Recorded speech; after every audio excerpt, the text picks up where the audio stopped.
আমার মনে বড় আক্ষেপ ছিল, ভালো একটা মার্কেটের মালিক হইতে পারলাম না, ভালো একটা বাড়ির মালিক হইতে পারলাম না, ভালো একেবারে খুব সুন্দর চাই চেহারাওয়ালাও তো হইতে পারলাম না, তাহলে তো আমি শান্তি মনে কিচ্ছু পাই নাই। ওই ছেলে যে শান্তি সংজ্ঞা দিছে কবরের কাছে দাঁড়াইয়া আমি অবাক হইলাম। ইন্নামাল আইশু ইনদানা,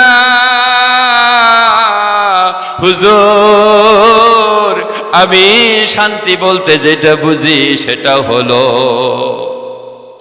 ইন্নামাল আইশু ইনদানা হুয়াল ইকরারু বিতাওহীদিল্লাহ, আল্লাহ তাআলার একত্ববাদকে জিহ্বা দিয়ে স্বীকার করা।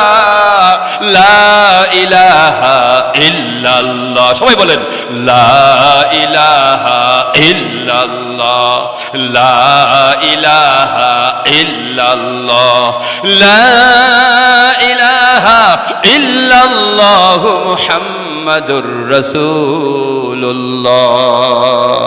একটু মজা লাগে অন্তরের মধ্যে, একটু মজা লাগে।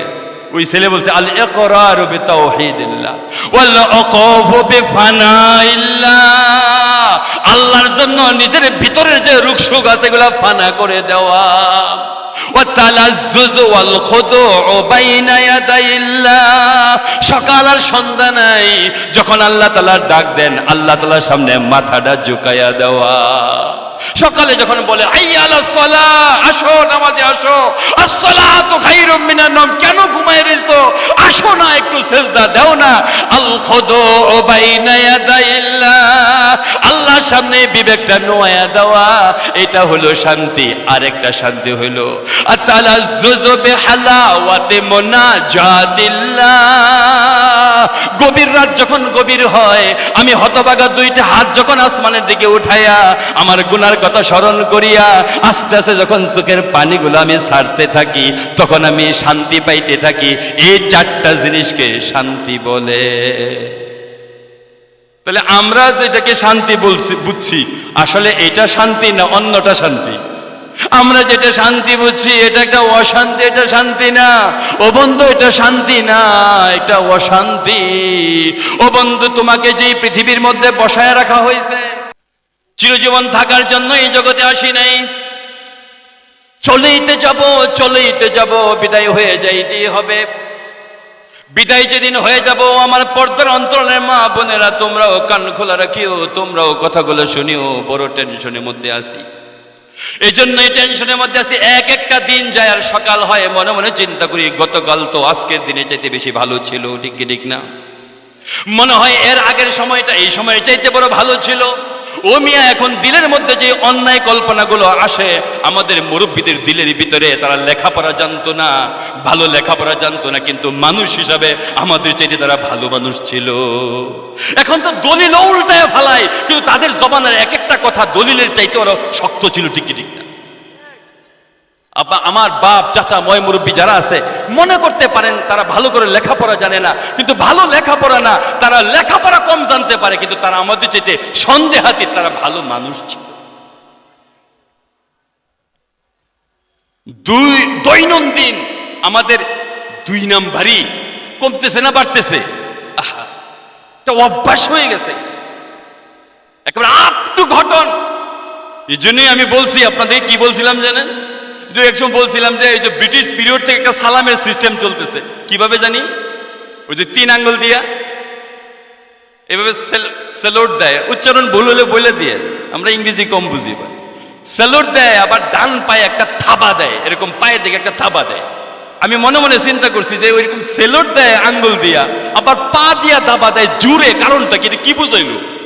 আমি মনে মনে চিন্তা করে দেখছি যতদিন ক্ষমতার চেয়ারে থাকবা, আই ফ্ল্যাট টু ইউ, আমি তোমাকে স্বাগতম জানাইলাম, যখনই তুমি বের হয়ে যাইবা তখনই দেখতে পারবা কি। ও বন্ধু, আজকে দুনিয়ার মধ্যে রাজত্ব, দুনিয়ার মধ্যে যেগুলো আছে যাইয়া দেখো কবরে তোমার কি হবে। আরে কবর তো দূরের কথা, একজন মানুষ যখন দুনিয়া থেকে বিদায় হয়, দুনিয়া থেকে বিদায় হওয়ার পরে যখন আমরা তাদেরকে প্রথম কাজ যেটা করি, আমরা গোসল করাই কি করাই না? প্রথম কাজ হলো আপাতত গোসল করাই, গোসলখানার ভিতরে ঢুকাই, শেষ ওয়াজিব গোসল দেওয়ার জন্য। এরপরে মশারি টাঙাই, মশারি টাঙানোর পরে আরো চাদর দিয়ে দিই যাতে বাহির থেকে না দেখা যায়। কমপক্ষে 2-3 জন মানুষ সহযোগিতা, একজন মূল ধৌত করে আর বদনা লুটা দিয়া পানি আগায় দেওয়া, কুসুম গরম পানি আগায় দেওয়ার জন্য কেউ না কেউ এক দুইজন হেল্প করে কি করে না? হেল্প করে। ওই সময় ওই পর্দার ভিতরে ফেরেশতারাও আসে। কারা আসে? ফেরেশতারা আসে। কি বলে জানেন? বলবো আপনাদেরকে, মন দিয়ে শুনবেন। জিব্বাতে ধরে, জিব্বা। আমরা কি করি জানেন? আমরা ওই যে ওইখানে যখন ঢুকাই গোসল করানোর জন্য, আমাকেও যদি গোসল তকদিরে থাকে, তকদিরে গোসল তো নাও থাকতে পারে। আমি টঙ্গী যে এলাকায় থাকি, এক বেচারা রেলগাড়িতে অ্যাক্সিডেন্ট করছে। অ্যাক্সিডেন্ট করার পরে চুলগুলার নিচের দিকে ঝুলে রইছে, তো ওই শরীরের যে গোশতের টুকরাগুলো বিক্ষিপ্ত হইয়া দুই পাশে রেল লাইনের মাঝে দুই পাশে পড়ে রয়েছে। এই বস্তাগুলো, ওই টুকরাগুলো বস্তার মধ্যে ভইরা আমাকে ফোন দিয়েছে যে হুজুর এরে কেমনে গোসল দুমু, পুরা বডি তো নাই, গোশতের টুকরা রাস্তাঘাট থেকে টুপাইয়া বস্তার মধ্যে ভরছি, আমার আপনার অবস্থা এরকম হইতে পারে কি পারে? এরকম হইতে অবশ্যই পারে, অসম্ভব কিছু না যে গোসল আমার তকদিরে নসিব নাও তো হইতে পারে। গোসলখানার মধ্যে যখন ঢুকাই দেওয়া হয় তখন আমরা কি করি জানেন? এই যে আমার যে পাঞ্জাবিটা আছে, পাঞ্জাবের এক দুইটা বোতাম খোলার পরে আর তো বোতাম নাই, খুলবো কিভাবে? আমরা একটা কেচি ব্যবহার করি, কেচি দিয়ে আমরা কাইটা ফাইরা আমরা বের করে ফেলি। যখন ফাইরা এটা বের করে ফেলি, এরকম হয় কি হয় না? আপনারা যারা গোসল দেন এটা করেন কি করেন না? গেঞ্জির মধ্যে বোতাম একটাও নাই, গেঞ্জিটাকে হাত দিয়ে ছিঁড়ে ফেলি অথবা কেচি দিয়ে আমরা ছিঁড়ে বের করে ফেলি। এরপরে কোমরের মধ্যে হাত দিয়ে দেখি কোনো সুতা টুতা আছে কিনা। আমাদের শ্রীপুরে মানুষ তো কোমরের মধ্যে বাইটটা ব্যবহার করে, ঠিক ঠিক না? আমরা এটা বাইটটা বলি, এটা শুদ্ধ নাম কি আমরা জানি না, ঠিক ঠিক না? আমাদের শ্রীপুরের মানুষ আমরা যখন বাইটটা বলি তখন অন্য মানুষ বুঝতে ফেলা যে আপনাদের বাড়ি কি ময়মনসিংহের কাছে নেই, ওগুলো কাছে, বেশি দূরে না। ওই কোমরের মধ্যে আমরা হাত দিই, হাত দেওয়ার পরে দেখি কোনো সুতা বা বাইটটা আছে কিনা। এই সুতাটা আমরা কি করি? কেচি দিয়ে কাইটা ফেলি। এবার পুরা বডি বিবস্ত্র হয়েছে কি হয়েছে না, উপরে একটা মোটা চাদর দিয়ে দিছি, অঙ্গ প্রত্যঙ্গ যেন না দেখা যায়। এমত অবস্থায় শুধু আমরা তিনজন না, আরেক ফেরেশতারাও ঢুকে জিহ্বার মধ্যে ধরে। আইনা লিসানুকাল ফাসিহুমা আসকাতাক, এই কথা বলে প্রথম। আইনা সাউতুকা শাজিয়ুমা আখরাসাক, আইনা রিহুকাল আতরুমা আনতানাক, আইনা হারাকাতুকা মা আসকাতাক, আল ওয়াইলু লাকা আইনা আমওয়ালুকাল কাসীরাতু মা আফকারাক। পাঁচ কথা, আরো চলতেছে কথা, জানি পাঁচটা পর্যন্ত যাইতে পারলে শুকরিয়া। প্রথম কথা আমাকেও বলবে, আপনাকেও বলবে। আইনা লিসানুকাল ফাসিহুমা আসকাতাক, তুমি যে জিহ্বা দিয়া কত বলিষ্ঠ কণ্ঠে কথা বলতা, মিথ্যাকে সাজায় গোজায় বানায় সত্য বানায় কেউ বুঝতো না, ঠিক ঠিক না? আইনা লিসানুকাল ফাসিহুমা আসকাতাক, তোমার জিহ্বাটা দিয়ে জোর আওয়াজে স্পষ্ট স্পষ্ট কথা বলতা, কোথায় গেল? কেন তুমি নিশ্চুপ হয়ে গেলা? মা আসকাতাক, কোন জিনিস তোমাকে চুপসায়া দিল? কেন তুমি চুপ হয়ে গেলা? আইনা সাউতুকা শাজিয়ুমা আখরাসাক, তুমি যখন কথা বলতা শ্রীপুরের মানুষকে তুমি কিছুই মনে করতা না। মসনদে যখন তুমি বসতা সবাইকে তোমার গোলাম মনে করতা। কোথায় গেল আজকে তোমার বাকপটুতা? কোথায় গেল সাহসী কথাগুলো? কোথায় গেল তোমার জিহ্বা? কোন কারণে একেবারে চুপসায়া গেল? তিন নম্বর, আইনা রিহুকাল আতরুমা আনতানাক। ও উলামা হযরত, খেয়াল করে দেখেন না, ভাষাটা খেয়াল করলে পরে নিজেকে সামাল দেওয়া বড় কঠিন হয়ে যাবে।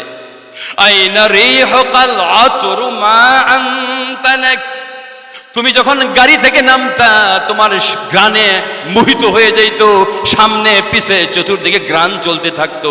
কত দামি পারফিউম তুমি ব্যবহার করতা। আমাদের ঘরে তো চাউলে নাই, পারফিউম পাবো কোথায়? এরা দামি দামি পারফিউম ব্যবহার করতো। অনেক আগের কথা। এক মন্ত্রী মহোদয়, উনি একজনকে আতর আনার জন্য, সেন্ট আনার জন্য পাঠাইছে। এই অনেক আগের, কমপক্ষে 30-35 বছর আগের কথা। তো সেন্ট আনার জন্য পাঠাইছে। ওই সময় ওই সেন্টের দাম ছিল 1600 টাকা। 1600 টাকা হইলে মোটামুটি 1 বিঘা জমি ওই আমলে মনে হয় প্রায় পাওয়া যেত। 1600 টাকা মূল্য। এই মূল্যের যে সেন্ট হয়, আমি প্রথম যেদিন শুনলাম আমি মনে করছি আর এত টাকা আবার আতর হয় কেমনে? আমি ভাবতে পারি না। আমরা তো জানি আতর হয় 5 টাকা। কারণ গরিব মানুষ ওই রাস্তাঘাটে আতর বিক্রি করে চিকন শিশির মধ্যে, ওইটা আমরা কিনি ওই আমলে 13, 14, 15 বছর আগে আমরা 5 টাকা দিয়ে কিনতাম, 1-2 বার দিলে যাই হোক সুঘ্রাণ হইতো কিনা জানি না, ওই ফেরেশতারা তাকে বলবে আইনা রিহুকাল আতর, সেন্ট ব্যবহার করতা, সৌদি আরব থেকে আইনা ব্যবহার করতা, জাপান থেকে, চীন থেকে আইনা ব্যবহার করতা, আজকে শরীরে পচা পচা গন্ধ করে, কারণটা কি? তোমার সুঘ্রাণগুলো কই গেল? আইনা হারাকাতুকা মা আসকানাক, তোমার নড়াচড়া কোথায় গেল? তুমি না বড় ব্যস্ত ছিলে, আজকে তোমার ব্যস্ততা কোথায় গেল?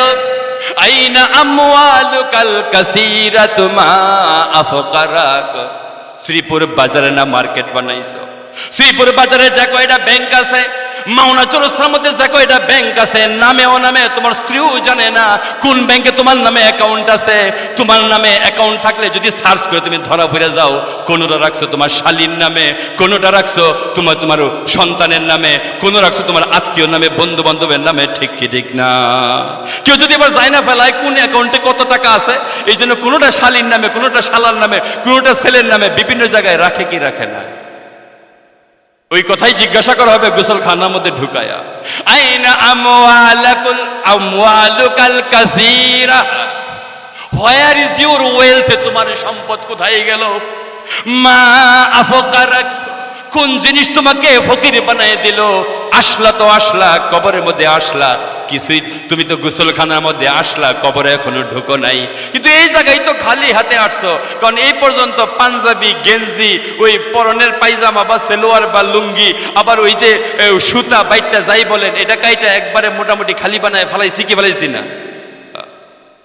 শেষ বলে আল ওয়াইলু লাকা in কুনতা Asiya wall Bushra Laka in কুনতা তাইয়া, যদি তুমি জীবনের মতো জীবন না বানায় থাকো, আসিয়া দেখো এটা তো তুমি গোসল করতেছো, সাজতেছো, কিন্তু পরে যে ঘরের মধ্যে তুমি ঢুকবা, যায়া দেখো ওই ঘরের মধ্যে তোমার কি অবস্থা হয়।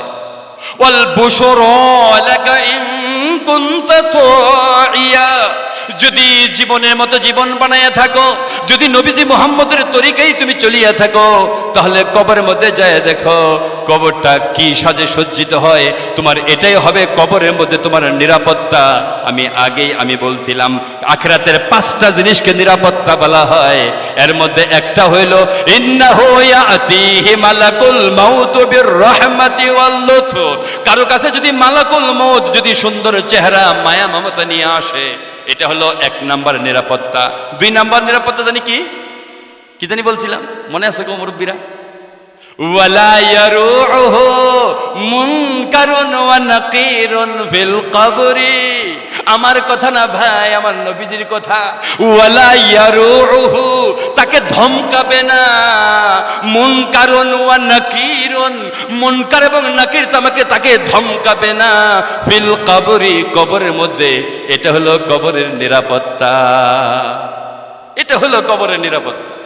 ভাইয়া ওই জন্য দুনিয়ার সিকিউরিটি এটা তো আছেই, 5-7 গেট যারাই বানাইছেন আছেই তো, কিন্তু এসা আসল সিকিউরিটি না। আসল সিকিউরিটি হলো কবরের মধ্যে যদি কেউ সিকিউরিটি পায়। একটা প্রশ্ন জাগেনি যে হুজুর, কবরের মধ্যে যাওয়ার পরে ওইখানে এরকম বন্ধু বান্ধব সিকিউরিটি পাওয়ার ব্যবস্থা আছে? একটা আছে, বলবো আপনাদেরকে আমি। আপনারা আমার কথায় মনে কষ্ট পাইছে, আপনারা আবার এইটা মনে করেন না যে হুজুর মনে কষ্ট পাইছি, আগামী বছর আপনাদেরকে আমি দাওয়াত দিব না। আমরা শামীম সাহেবের না করবো, আগামী বছর যেন আপনাকে দাওয়াত না দেয়। আমি এই জায়গায় আস্তে আস্তে আস্তে আস্তে বুড়া হয়ে গেছি, জোয়ান বয়স থেকে আসা শুরু করছি। একবারে টিন সেট যখন মসজিদ এটা ছিল, মনে হয় প্রায় 20 বছর যাবৎ আসা শুরু করছি।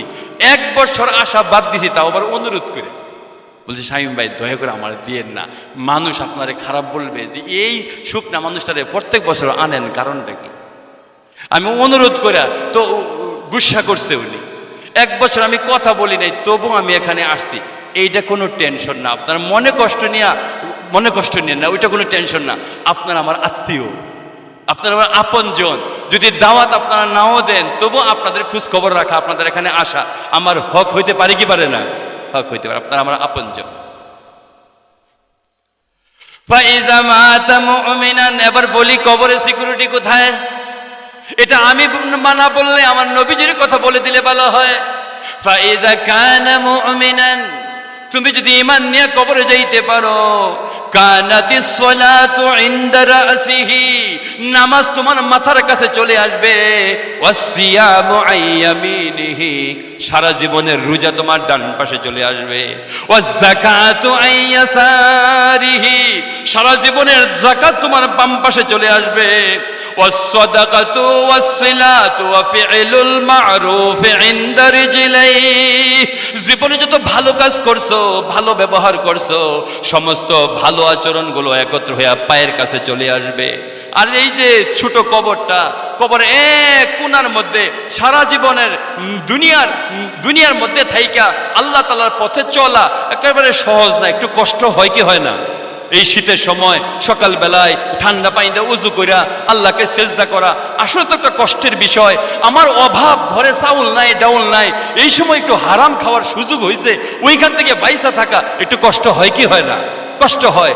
এই জন্য সারা জীবনে যে কষ্টটা কবরের কোণের মধ্যে দাঁড়ায় থাকবে, ও সবরু হুজুরা, এই হুজরার কোণের মধ্যে সারা জীবনের ধৈর্যটা দাঁড়ায় থাকবে আর বলবে, আমালাউ কুনতু খালিলান কুনতু সাহিবুহু, ওই আব্দুল্লাহ, আব্দুর রহমান, তুমি ভয় পাইও না, চারদিকে সিকিউরিটি আছে। এরপরেও যদি কোনো জায়গা থেকে তোমার উপর আক্রমণ করার জন্য আসতে চায়, আমি ঝাঁপায়া পড়বো তোমার বুকের উপর, কিন্তু কাউকে তোমার গায়ে একটু আযাবের স্পর্শ করতে আমি দেব না। এটা হলো কবরের আসল সিকিউরিটি। পারা যাবে কি যাবে না? আল্লাহ রাব্বুল আলামিন এই যে আমলগুলো বলছেন, এই আমলগুলো ভাই দুনিয়ায় থাকবোই তো না, চলেই তো যাব, যাইতেই তো হবে, ফিরার তো ব্যবস্থাপনা এখানে নাই। এই জন্য ভাইও এই কবরের কথাগুলো দিলের মধ্যে আইনা এই শরীরটা দিয়া কিছু আমল কইরা এরপরে যেন কাফনের কাপড়গুলো গায়ে দিতে পারি, এরপরে যেন গোসলখানার মধ্যে ঢুকতে পারি, তবেই না আল্লাহ তাআলা আমাদের কবরখানাকে শান্তির নিবাস বানাইব। ঠিক কি ঠিক না? আহমদ মাঝে মধ্যে কবরের কাছে যায়েন, কবরের কাছে মাঝে মধ্যে যায়েন, গেলে উনি আপনি সূরা কি পারেন না পারেন এটা বিষয় না, অন্তত আপনি কবরের কাছে গেলে আপনিও যে কবরে চলে যাবেন এই কথাটা মনে হবে। দাদার কবরের কাছে, দাদির কবরের কাছে, মা বাবার কবরের কাছে গেলে আমিও যে কবরে যাব এই কথাটা মনে হয়ে যাবে। অন্তত এই উপকারটাকে হবে, উনাদের যদি উপকার নাও হয় আমার একটা উপকার হবে, যে আমাকেও তো যাইতে হবে আমার এই দাদার জায়গায়, এই দাদির জায়গায়, এই মার জায়গায়, বাবার জায়গায় আমাকেও যাইতে হবে, এই কথাটা স্মরণ হয়ে যাবে। আজকে তো শান্তি চিনি না, সুখ চিনি না, কোন জায়গায় কোনটাকে সুখ বলে কোনটাকে শান্তি বলে জানি না। আল্লাহর এক বান্দা আহমদ ইবনে আবুল হাওয়ারি রাহমাতুল্লাহি আলাইহি, কি বলছি নাম? আহমদ ইবনে আবুল হাওয়ারি রাহমাতুল্লাহি আলাইহি। বলেন তো আবার, আপনারা যখন বয়ান করবেন না এই নামটা বলবেন, আহমদ ইবনে আবুল হাওয়ারি রাহমাতুল্লাহি আলাইহি। উনার একটা অভ্যাস ছিল, মাঝে মাঝে যখন রাত হইলে পরে একাকী গুরুস্থানের মধ্যে যাইতেন। একাকী, কেউ যদি কবরের কাছে একাকী যায় এটা তো আরেকটা আশ্চর্য বিষয়, তার অনেক কথা ধ্যান হয়ে যায়, অনেক কথা খেয়াল হয়ে যায়, অনেক গুনাহের জন্য আল্লাহ তাআলার কাছে তওবা করাটা সহজ হয়ে যায়। এই গভীর রাতের মধ্যে একাকী উনি একটা গুরুস্থানের মধ্যে, মরুভূমির গুরুস্থানের মধ্যে গেছে। উনি যায়া দেখে ওনার আগেই আরেক যুবক ছেলের মতো দেখা যায়, হালকা হালকা অন্ধকারের মধ্যে একটা ছেলে, যুবক বয়সের একটা ছেলে কবরের পারে, এখানে এই কবর ওই কবর ওই কবর এরকম ঘোরাঘুরি করতেছে। উনি চিন্তা করছে বিষয়টা কি, এটা কেমন, এটা আমি তো এই মরুভূমির এই গুরুস্থানের মধ্যে জীবনে কতবার আসলাম, কাউকে পাইলাম না, এইটা কেমন ছেলে, এটা কি পাগল টাগল কিনা, এই এখানে এরকম নড়াচড়া করতেছে কবরের পারে। তো আমি দেখি তো ছেলেটার সাথে একটু কথা বলি, তো ছেলেকে ডাক দিছে, ডাক দেওয়ার পরে ছেলেটা একটু ভয় পেয়ে গেছে। কোন গভীর রাতের মধ্যে কবরের মধ্যে কেউ যদি ডাক দেয় তো ভয় পায় যায় কি যায় না, একটু ভয় পেয়ে গেছে, বইকে তাকাইছে, বলে আচ্ছা এই শোনো তোমার বাড়ি কোথায়? বলে ওই যে খোলা জায়গাটা দেখতেছেন ওই দিকে হলো আমার বাড়ি। তুমি এখানে, আমি দেখলাম যে এখানে কি খুঁজো, এই কবরে ওই কবরে কি খুঁজো? বলে আমি শান্তি খুঁজি। কি খুঁজে? শান্তি খুঁজে। আয়ান, এখানে কেউ শান্তি খুঁজে না, এটা অশান্তির জায়গা, এখানে কেউ শান্তি খুঁজে। তুমি হুজুর আপনি শান্তি বলতে কি বুঝে? আমি শান্তি বলতে তো এটা বুঝিস, দুনিয়ার মধ্যে সুন্দর একটা স্ত্রী পাওয়া, দুনিয়ার মধ্যে সুন্দর একটা বাড়ি পাওয়া, দুনিয়ার মধ্যে ভালো একটা সওয়ারি পাওয়া, শরীরটা সুস্থ থাকা, চামড়া কোনো ধবধবা সাদা থাকা, এগুলো আমি শান্তি বুঝি। তুমি আবার শান্তি বলতে এটা কি বুঝলে? বলে আরে আমি তো শান্তি কারে কই জানেনই না। বলে বাজান শান্তি কাকে বলে? শান্তি বলবো কাকে বলে? বলো।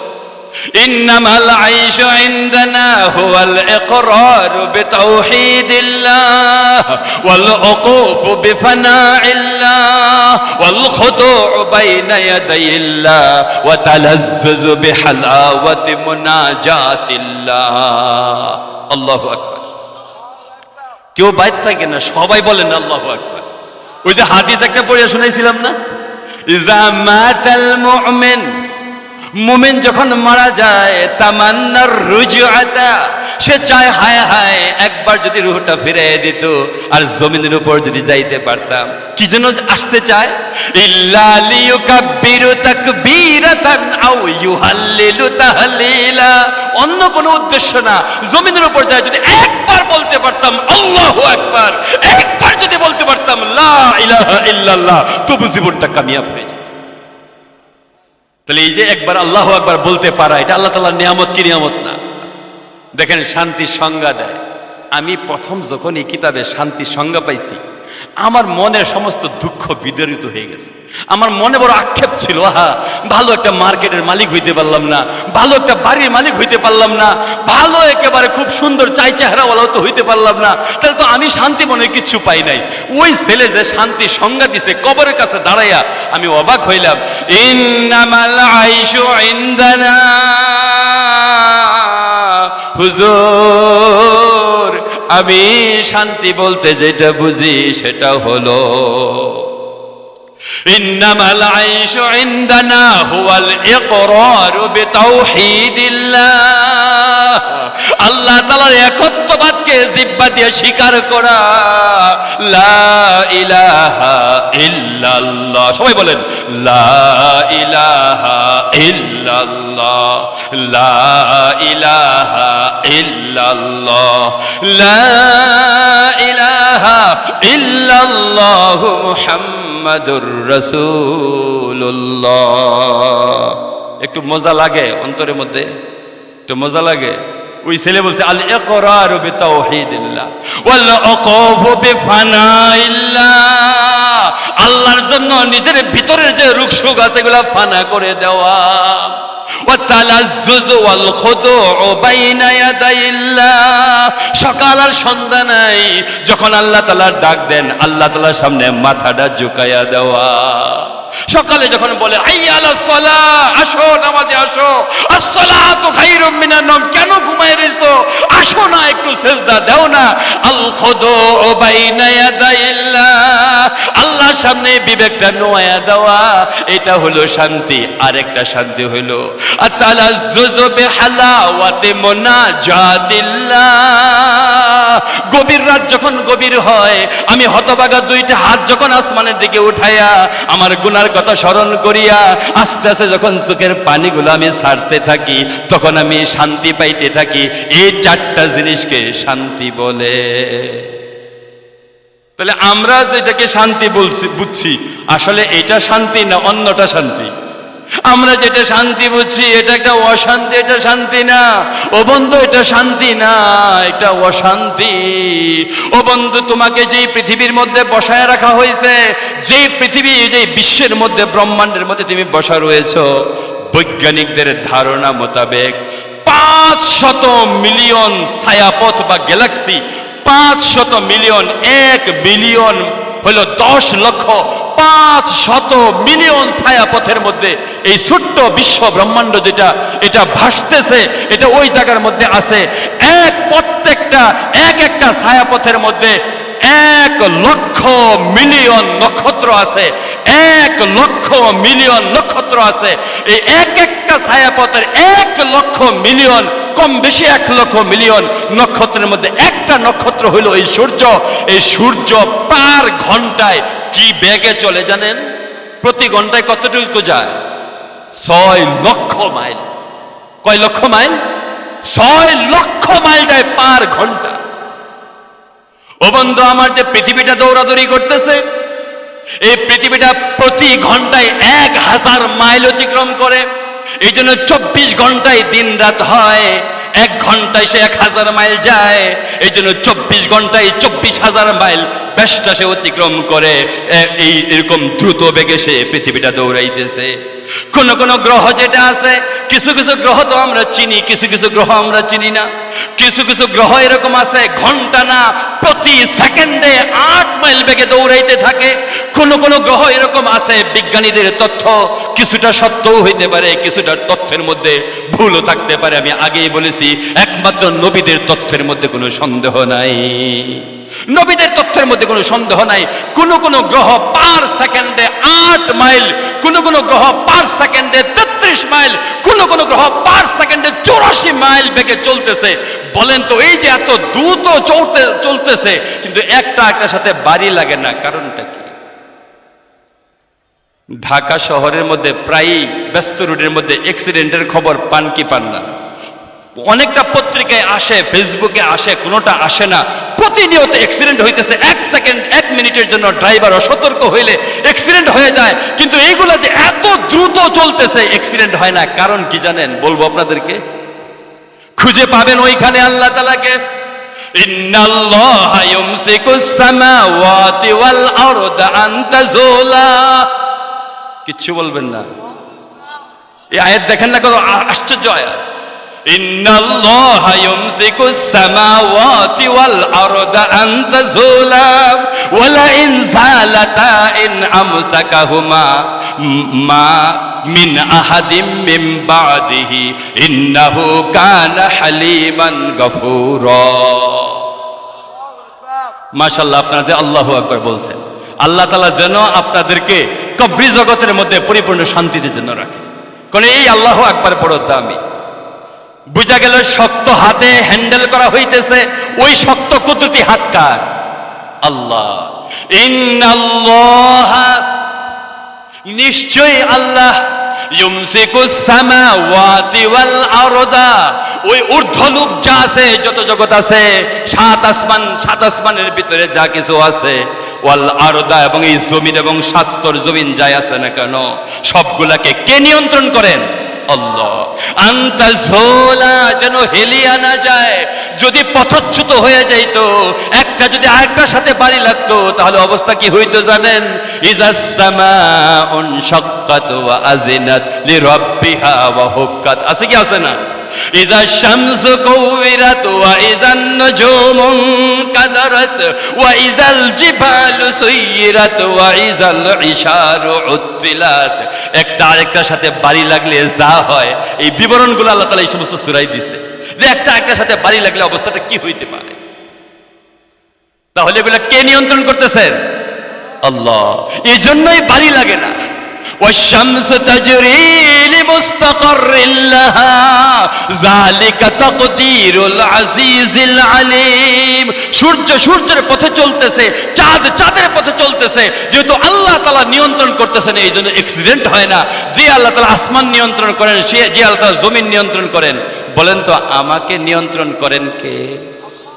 আমি যখন কবরে চলে যাব, আমাকে প্রশ্নবিদ্ধ করা, আমাকে প্রশ্ন করা, কিয়ামতের ময়দানে আমি প্রশ্নের সম্মুখীন হওয়া, এই কাজটা করবেন কে? আল্লাহ।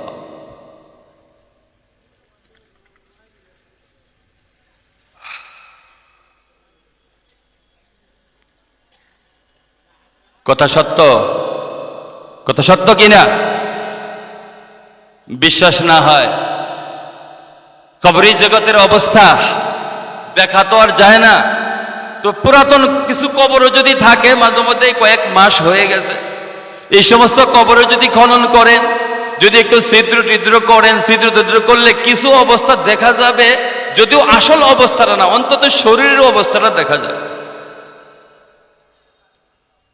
ওমর ইবনে আব্দুল আজিজ রাহমাতুল্লাহি আলাইহি, নাম শুনছেন? নাম কি বলেন? ওমর ইবনে আব্দুল আজিজ রাহমাতুল্লাহি আলাইহি। উনি বহুত বড় মুসলমানদের আমিরুল মুমিনিন ছিলেন, বহুত বড় আল্লাহ ওয়ালাও ছিলেন তিনি। ওমর ইবনে আব্দুল আজিজ রাহমাতুল্লাহ আলাইহি একবার এক জানাজার নামাজে ইমামতি করছে। জানাজার নামাজে ইমামতি করার পরে মনে কষ্ট পান কিনা জানি না, মুসলমানদের বৈশিষ্ট্য ছিল এটা, মুসলমানদের যিনি বাদশা থাকতেন, মুসলমানদের বাদশাহ, সারা পৃথিবীর কেন্দ্রীয় মসজিদের ইমামও ছিলেন, আবার উনি সারা পৃথিবীর মুসলমানদের বাদশাহ ছিলেন।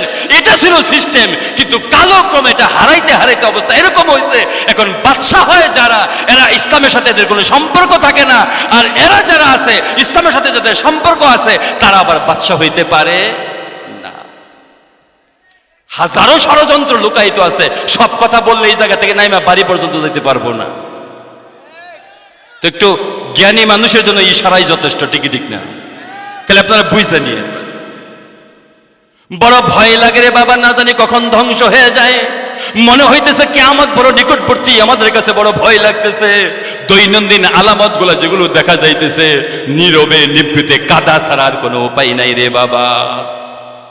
ওমর ইবনে আব্দুল আজিজ রাহমাতুল্লাহি আলাইহি উনি জানাজার নামাজে ইমামতি করছেন, ইমামতি করার পরে ফিরছেন, তিনি ফিরে যাবেন, হঠাৎ করে মুসল্লিদেরকে লক্ষ্য করে বলছেন, আইয়ুহান নাস ইন্নাল কবর কদ নাদানি মিন খালফি আফালা উখবিরুকুম বিমা ক্বালা লি।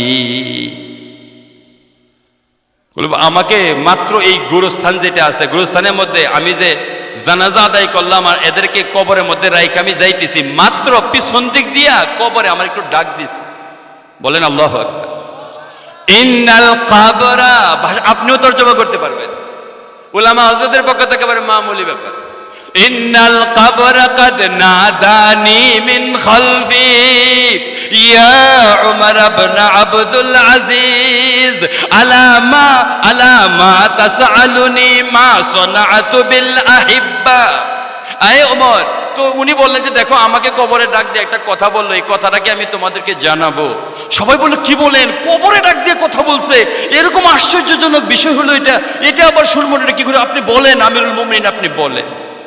উনি বললেন আমাকে ডাক দিয়া বলতেছে, ইয়া ওমর ইবনে আব্দুল আজিজ আলা তাসআলুনি মা সানাআতু বিল আহিব্বা, তোমার মা বাবা চাচা জেডা রাজা বাদশা যাদেরকে এই সরকারি গুরুস্থানের মধ্যে তুমি রাইখা গেলা, এদের সাথে আমি কি ব্যবহার করলাম কোনদিন তো ওমর আমাকে জিজ্ঞাসা করলা না।